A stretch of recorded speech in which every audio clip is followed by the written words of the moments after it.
Er komt weer nieuwe muziek op jullie af en er zijn prijzen te winnen. Bluffentje. Beste liefhebber, hopelijk is alles goed met je. Ik ben blij om aan te kondigen dat er binnen enkele dagen, weer 9 dagen aan een stuk, elke dag een nieuwe track op mijn YouTube-channel dropt. En er vallen prijzen te winnen. Enkele jaren terug heb ik een project gedropt, De 7, op beats van Steez Nuts. En dat waren 16 bars. En dat is zeer goed in de smaak gevallen, maar de mensen hadden wel zoiets van: vrij dope, maar jammer dat het geen volledige nummers zijn geworden. Want blijkbaar vielen de beats en de teksten beide wel in de smaak. Dus toen dat Steez met wat nieuwe Steez had doorgesteezed en ik zijn begin steezen, was het al onmiddellijk duidelijk dat we dit keer niet voor 16 bars gingen gaan, maar voor volledige nummers. En daar is De 9 geboren, de opvolger van De 7. Features van DJ Grasshopper, DJ Simon I, Conardo de Rap First, en ik dat ik al zei, Steez Nuts, die alle beats voorziet.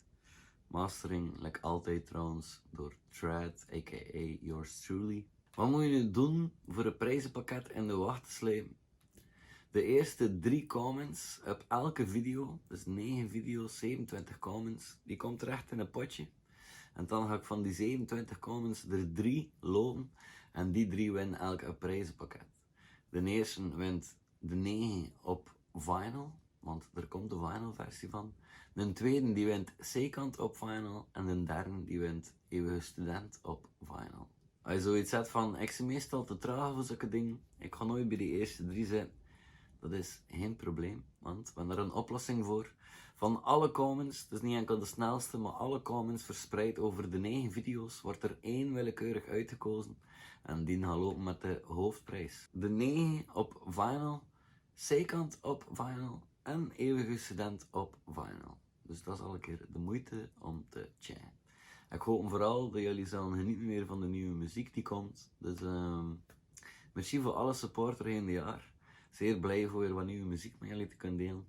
Er is nog heel wat in de maak. Ik ben benieuwd naar wat jullie ervan gaan vinden.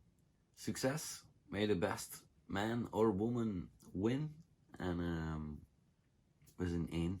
Awesome. Nog steeds.